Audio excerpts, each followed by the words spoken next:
nós precisamos falar de Jesus, porque os nossos dias são dias desafiadores e nós, se não nos conectarmos com o nosso modelo e guia, nós vamos adoecer. Já estamos doentes. Muitas pessoas estão doentes psiquicamente. E nós precisamos nos aproximar da fonte inesgotável do amor, que é Jesus.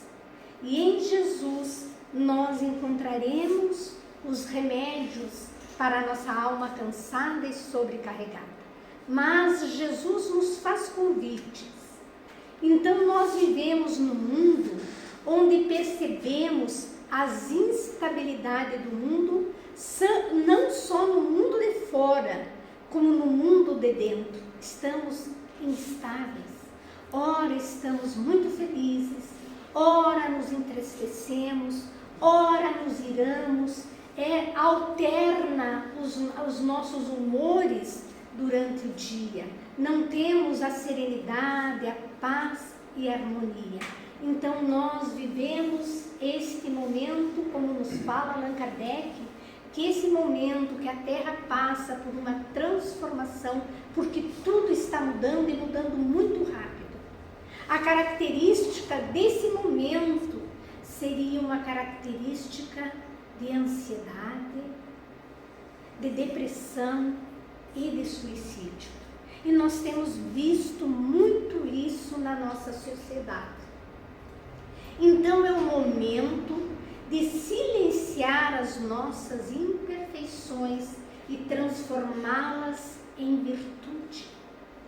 Lutar para fazer com que a nossa luz brilhe, porque Jesus nos disse: deixai que a vossa luz brilhe, e a nossa luz vai brilhar quando nós trabalharmos as nossas imperfeições e transformá-las em virtudes.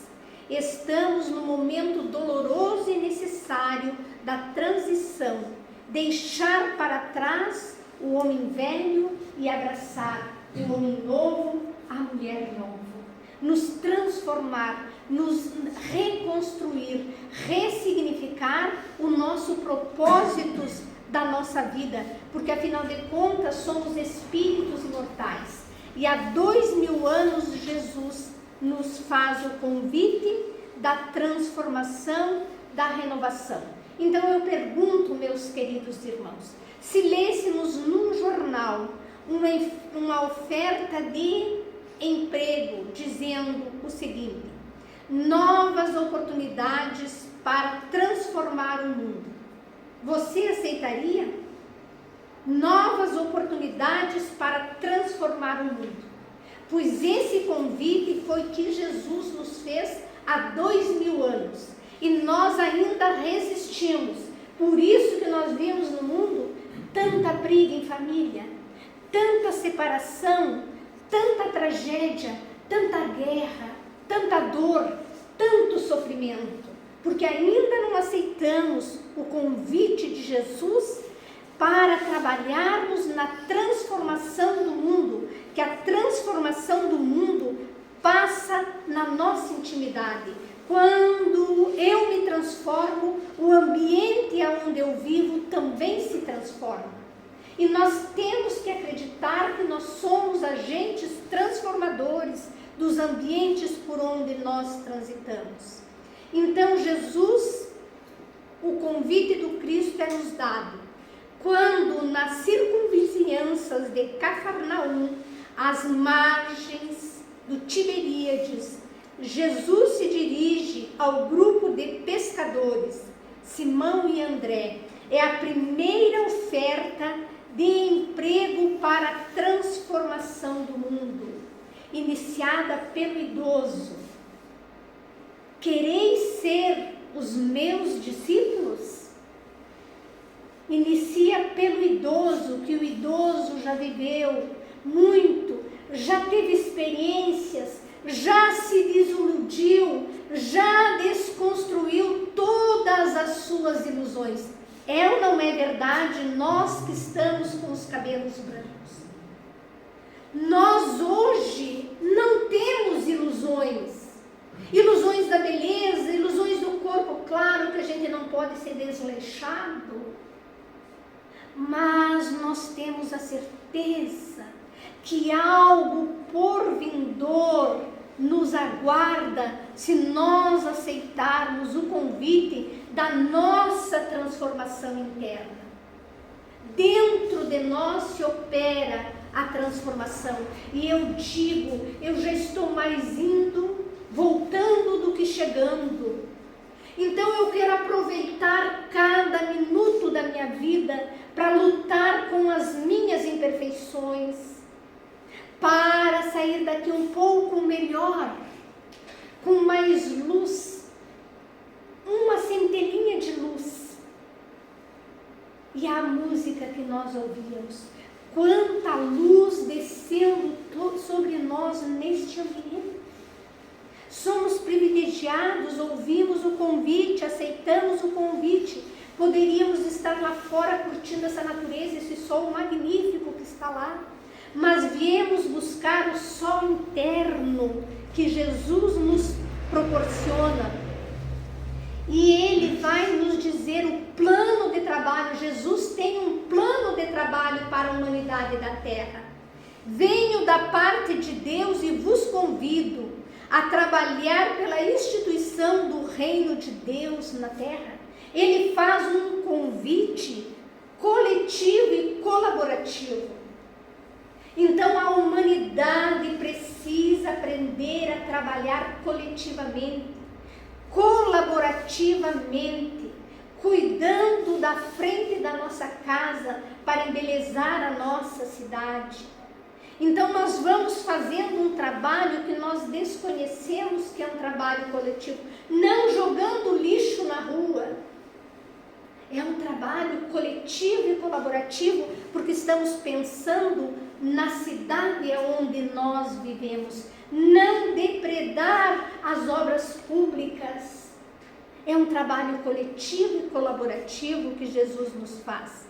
Ele convida primeiro os 12, para depois estender para os 500 da Galileia. Está lá no Boa Nova, de Humberto de Campos, psicografia do Chico.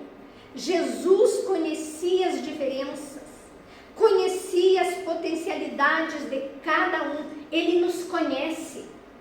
Ele sabe do que nós somos capazes.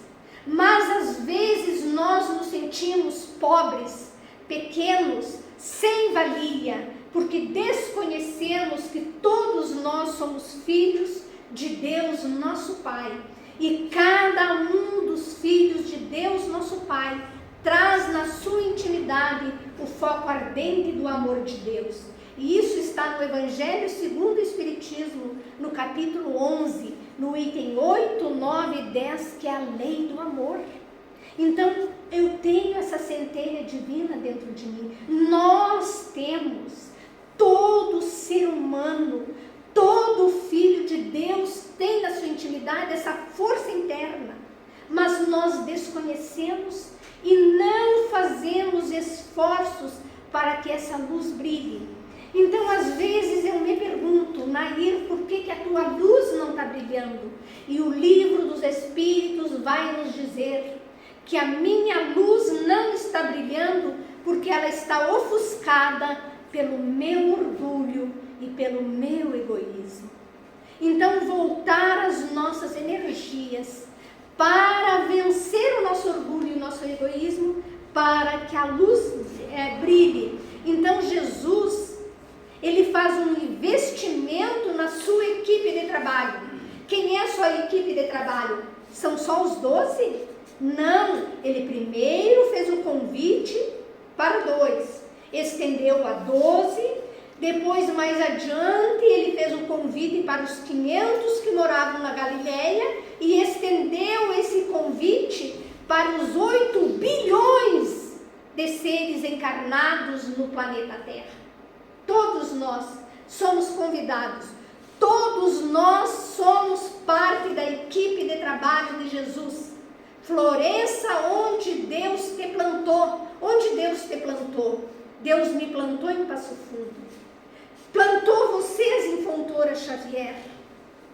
Plantou vocês numa propriedade rural. Plantou vocês num grande centro comercial. É ali que nós precisamos florescer. E nada está errado. Nós estamos no lugar certo, com as pessoas certas, com as oportunidades para o nosso crescimento e o nosso desenvolvimento. E requisitos de trabalho. E qual a adesão desejada? Era o coração puro e sincero. Nós vamos contaminando o nosso coração conforme vamos crescendo. Vamos nos embrutecendo. As provas vão nos endurecendo. As desgraças que nós vemos no mundo vão fazendo com que o nosso coração fique endurecido. Nós já não mais nos importamos quando vemos o outro sofrendo. Afinal de contas, não é nosso parente, está longe. A gente não permite que o nosso coração se enterneça diante das misérias humanas. Porque era o coração puro para sempre as claridades do seu reino. Coração puro, Chico Xavier. Grande exemplo de coração puro. Coração puro, Irmã Dulce. Coração puro, Madre Teresa de Calcutá. Coração puro, Papa Francisco que partiu. Coração puro, Gandhi, Buda. Quantos emissários de Deus que fizeram um trabalho iluminativo, convite à caridade e ao amor, abrir o coração à aprendizagem do amor para que pudesse servir com segurança e com autonomia.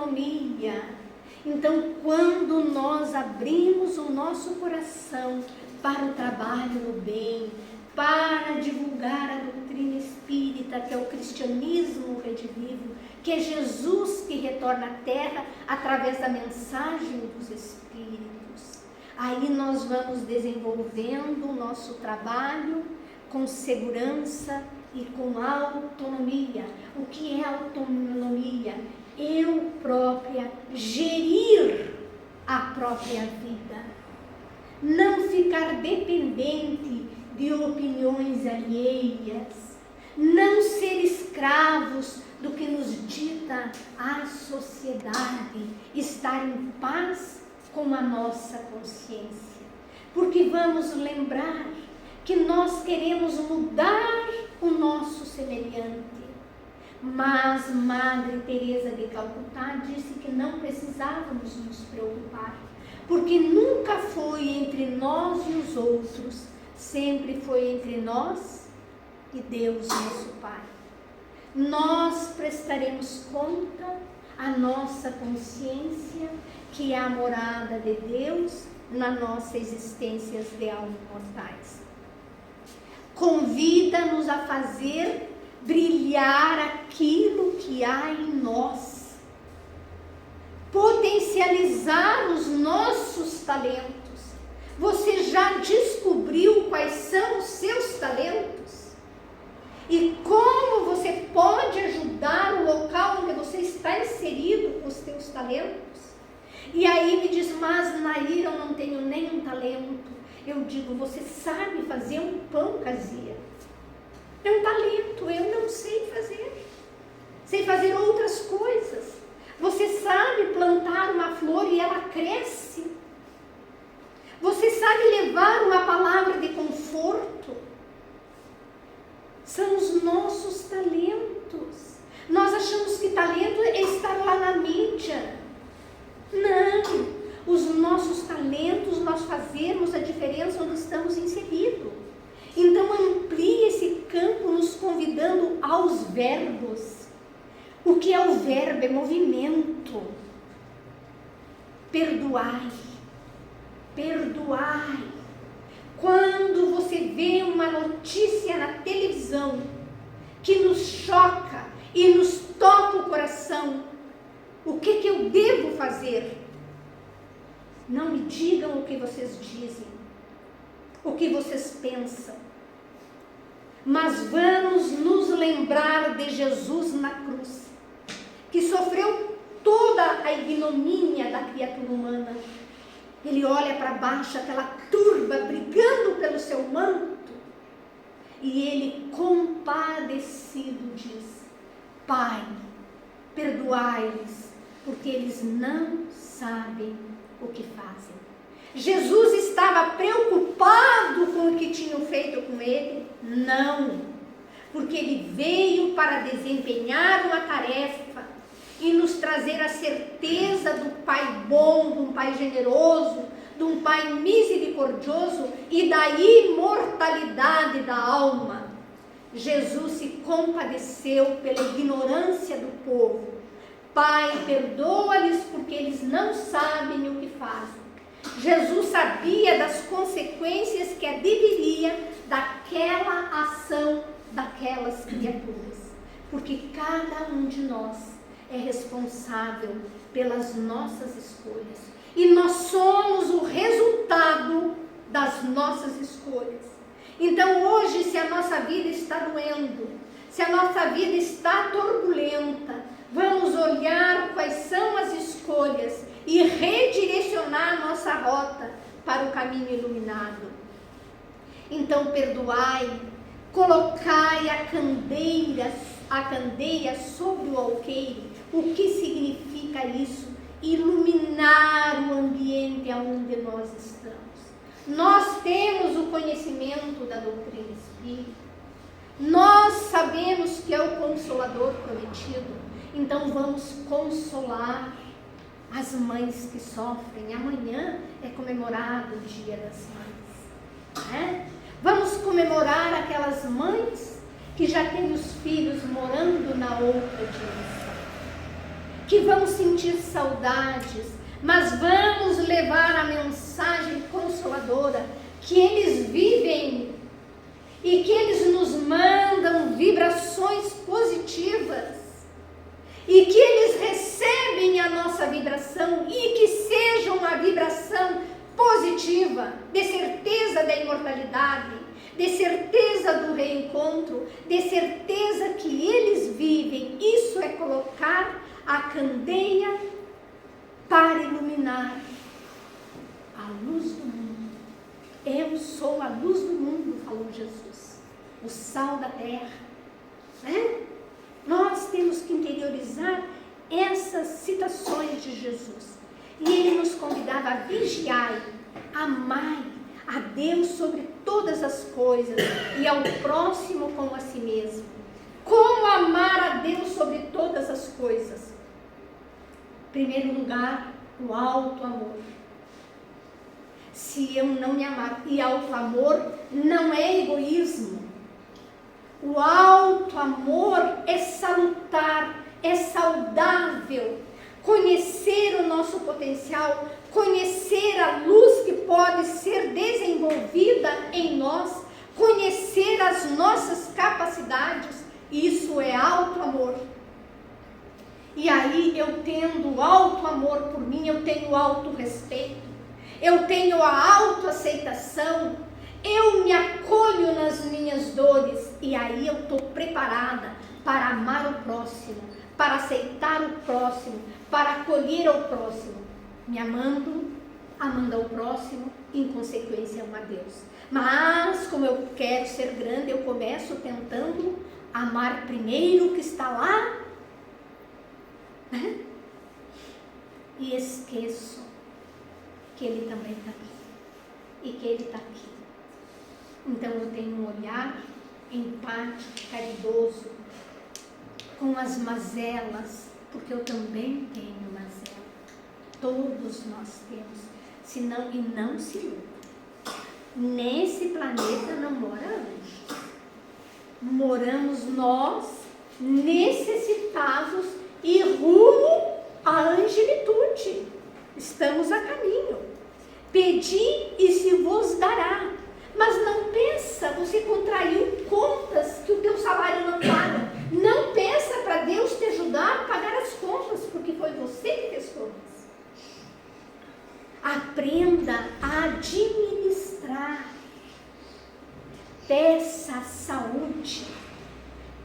capacidade para trabalhar. Então Ele nos dará, nos intuirá, nos encaminhará recursos não financeiros, mas oportunidades de trabalho. E o que é trabalho? Qualquer ocupação útil. E se você ficou desempregado e você tinha um alto cargo, não tenha vergonha de começar de novo, nem que seja de baixo. Mas o que é baixo? Se a terra está em constante movimento, está girando. Hoje nós estamos aqui, daqui a pouco, meia-noite, nós já estamos numa outra patamar. Não há em cima e embaixo. Para que orgulho? Então tudo é verbo, tudo é ação, tudo é movimento. A terra gira. Não fiquemos sentados esperando a morte chegar. Porque se você estiver numa cama e somente os teus olhos movimentarem, porque eu conheço gente que somente movimenta os olhos e se comunicam pelo movimento dos olhos, ainda ali você pode trabalhar pelo bem, ter um olhar de compaixão. Então nós temos muita oportunidade. Tudo isso é verbo, tudo é ação, tudo é movimento, tudo é convite. Levanta, apanha a tua cama e anda. Não é verdade? O que ele diz para o paralítico? Levanta, pega o teu fardo e vai à luta. É assim que ele está nos dizendo todos os dias. Convidando a criança. A criança não é um anjinho, não é um inocente, é um espírito que retorna. E nós temos que ter esse olhar para esse espírito que retorna. E Santo Agostinho vai nos dizer no capítulo 14, item 9, estude, é um tratado de educação para os filhos, para os pais. Observai bem desde tenridade, o espírito que está ali num corpinho frágil de bebê já vem mostrando as suas tendências. E se nós observarmos desde o bebezinho, nós já vamos tendo a capacidade, principalmente as mães espíritas, que nós não tínhamos o conhecimento quando geramos os nossos filhos que temos hoje. E eu digo para minha filha, eu quero na próxima encarnação ser tua mãe de novo, porque eu fiz muita bobagem. E ela disse, não, agora eu vou ser tua mãe. E eu disse, ai meu Deus, o que me aguarda? Né? Então, porque às vezes a gente é dura, né? É rigorosa, não é a dureza, é a firmeza com gentileza, né? Mas a gente vai aprendendo. Na próxima encarnação já serei uma pessoa melhor, com certeza, já serei uma mãe melhor. A gente está num aprendizado, não adianta nós nos culparmos e nos chicotearmos. Hoje que nossos filhos são adultos, eu tive uma conversa, minha filha mora do outro lado do oceano, eu tive uma conversa com ela e eu disse para ela assim, olha, um dia, uma noite lá, uma madrugada, que nós passamos a madrugada, quando eu cheguei lá, a madrugada, conversando, eu disse, eu quero te dizer assim, ó, minha filha, que eu não precisava ser tão dura com você, porque a gente tem que admitir. E ela me disse, a gente tem que falar das coisas que nos incomodavam, a gente tem que falar abertamente. E ela me disse também, choramos as duas, mãe, tudo que tu me dizia, tu estava certa. Dá uma emoção, né? Dá uma emoção e quando eu repito e eu rememoro, dá vontade de chorar. Porque a gente vai no erro aprendizagem. Mas graças a Deus que nós duas amadurecemos e nós conversamos. Então, convidando a criança, ele diz, deixai vir a minhas criancinhas, não as impeçais, porque o reino de Deus é para elas, que lhes assemelham. Hoje um bebê, pode observar quando o bebê nasce, ele já conhece o celular. Nós apresentamos o celular para ele, mas não apresentamos o Evangelho. Como anda a nossa juventude? Nós temos que apresentar Jesus. Porque Santo Agostinho vai nos dizer que desde o berço ele vem mostrando as tendências. E ele diz que nós devemos agir como age o jardineiro, vai arrancando as ervas daninhas que pode não tinha. Olha a nossa responsabilidade como pais, como mães, como avós. Então, apresentar o Evangelho de Jesus. Eles não entendem. Eles entendem, porque eles, tudo que nós falarmos, desde a nossa barriga, eles vão escutando. Vamos contar para os nossos filhos, quando estivermos na barriga, esses jovens que estão ali. Seja calmo, ajude a mamãe a compreender. Vamos conversando com o bebê. Isso aí existe estudos científicos e existe livros espíritas falando a esse respeito. E as palavras que nós dizemos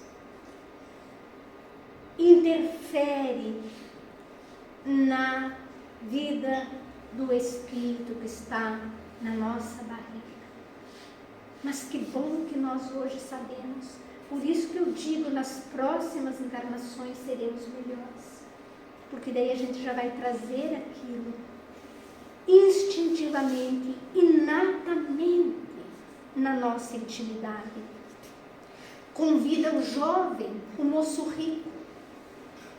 Venha e segue-me.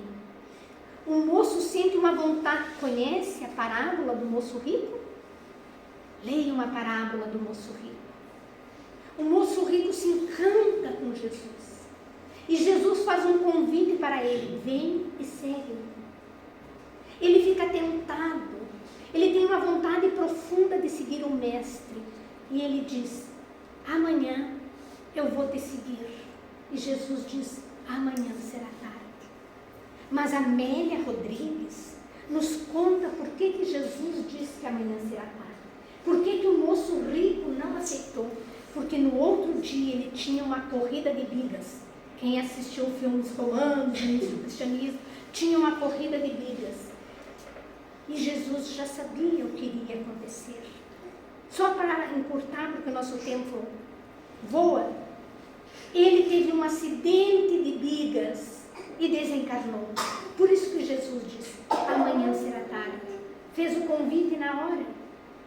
Ele teve o livre-arbítrio de escolher. Mas Jesus o abandonou? Não. Amélia Rodrigues nos conta que quando o moço rico desencarnou, Jesus no mundo espiritual o acolheu, levou para a sua recuperação e reencaminhou numa nova reencarnação. E hoje ele aceita o convite de Jesus, porque naquele momento ele matou todas as suas ilusões de mundo. Ele queria ser o primeiro, porque ele era muito bom. Só que uma roda da sua vida quebrou e ele desencarnou. Vem hoje para o meu reino. Ele nos convida hoje, agora. O que nós estamos fazendo conosco mesmo? Mas ele titubeia, então, vamos pular. E a conversa com Simão Pedro. Jesus nos eleva a posição de amigo no diálogo de Jesus após as bodas de Canaã. Diferencia o servidor. Tenho dado aos meus discípulos o título de amigos, por ser o maior de todos. Somos amigos de Jesus? Jesus é nosso amigo, não tenham dúvida. De qualquer criatura que mora no planeta Terra, nos dois lados da vida, ele é nosso amigo. Nem sempre nós somos amigos de Jesus. Nosso ele já é. Nós precisamos ser amigos de Jesus. Já não vos chamo de servos, porque servo não sabe o que faz o seu Senhor, mas vos tenho chamado de amigos, porque vos revelei tudo quanto ouvi de meu Pai. Amigo, somos amigos, temos amigos, somos verdadeiramente amigos do nosso semelhante? Ou é conveniente ter algumas relações? Nós temos que pensar nisso, porque a doutrina espírita é a doutrina da razão. que nos coloca num patamar de entendimento. No mundo atual, o convite é de união. Nós vemos união para atacar um país. 2 países se unem para destruir outro país, gente. Então, nós estamos longe da proposta de Jesus. Nós queremos que o mundo de regeneração se instale num piscar de olhos. O mundo de regeneração não será instalado externamente, mas nós já podemos hoje, com o que nós temos no nosso interior, já estarmos no mundo de regeneração. Porque o mundo de regeneração não é externo, o mundo de regeneração é interno, meus amigos. Ditosos, isso está no Evangelho, nos sede perfeitos, nos trabalhadores do Cristo, ditosos os que hajam dito a seus irmãos, trabalhemos juntos e unamos nossos esforços a fim que o Senhor, ao chegar, encontre a obra acabada. Eu cheguei aqui e fiquei encantada com a obra dessa casa, porque eu conheci essa casa, eu conheço essa casa há mais de 30 anos, eu acho. E as mudanças, as transformações, com certeza é um trabalho de união. Com certeza é um trabalho, porque com certeza nas paredes dessa casa deve ter as vibrações de cada colaborador, de cada centavo que foi doado, de cada ação que foi feita. Trabalhemos juntos, unamos os nossos esforços, a fim de que o Senhor, ao chegar, encontre a obra acabada aqui dentro de nós. O trabalho é coletivo e colaborativo. Não há como fazermos sozinhos. Não há. Fazer o contágio do bem é solidariedade entre gerações. Entre gerações. A população humana está envelhecendo. Nós não podemos afastar a criança e o jovem do idoso, porque a criança tem muito que aprender com o idoso, e o jovem também, e o idoso tem muito que aprender com as novas gerações. Nós temos que conviver com as gerações, porque é um trabalho de solidariedade. Quem sabe mais algo ensina para aquele que não sabe. Mas o jovem, nós já fomos jovens. Eu já fui jovem, não parece, mas eu já fui muito jovem.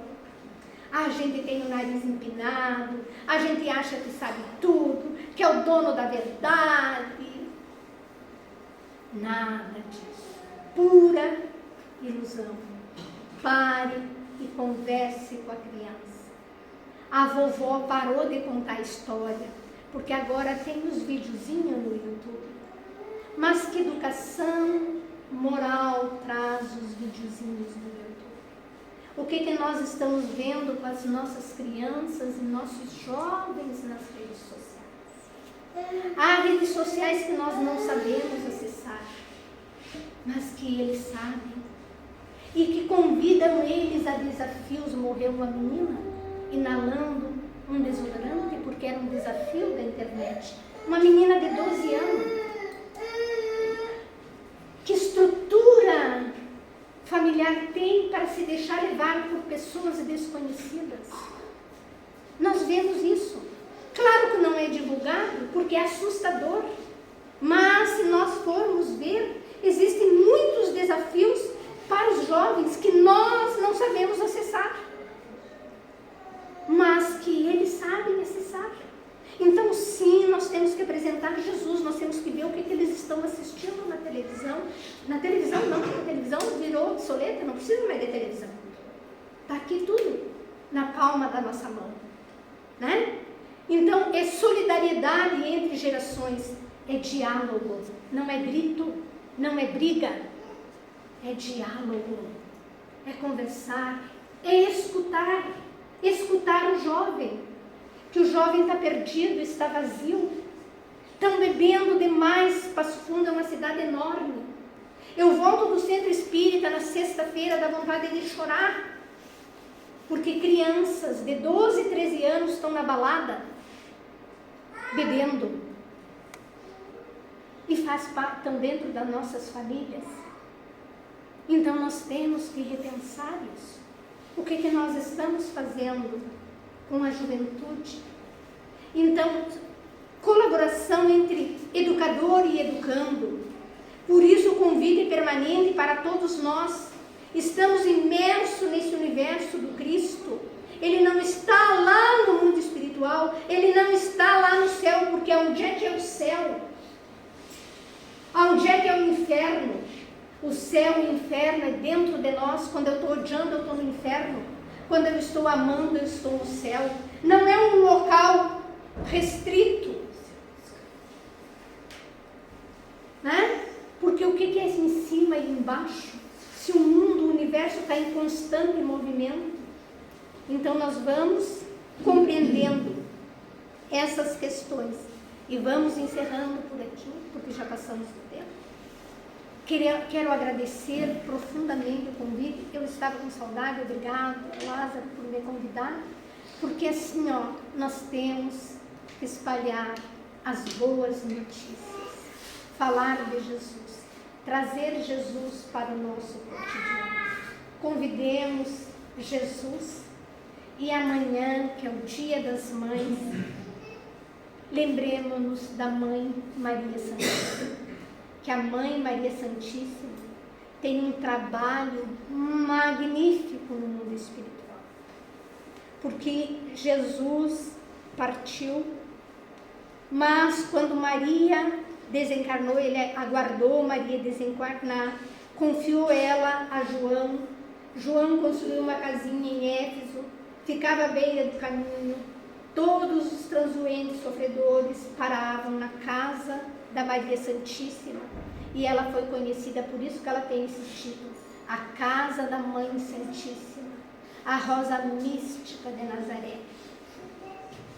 Quando ela desencarna, Jesus vem buscá-la, envolve no seu amor, porque ela já era um espírito lúcido, e confia por amor aos cuidados da sua Mãe Santíssima a recuperação de Judas, que havia traído. E Maria Santíssima levou 15 séculos para recuperar Judas. Hoje Judas está no bom local, já está recuperado, nos fala muitos escritores espíritas. E Maria de Nazaré tem a Legião de Maria, que cuida de quem? Dos suicidas. É ela a mentora, a Legião de Maria. E todos os dias, às 18 horas, o universo para reverenciar a Mãe Santíssima. E se nós nos lembrarmos que é um espírito iluminado, Maria, a Igreja Católica não é dona de Maria. Maria é um espírito iluminado, é a Mãe do Cristo e nossa Mãe. Então que cada mãe se sinta, cada mulher se sinta abraçada por Maria. E busquemos o auxílio de Jesus e Maria para nós conduzirmos aqueles que Deus confiou à nossa guarda. Muita paz, um abraço fraterno com todas as mães e que Jesus nos abençoe. Eu devolvo a palavra para o nosso irmão.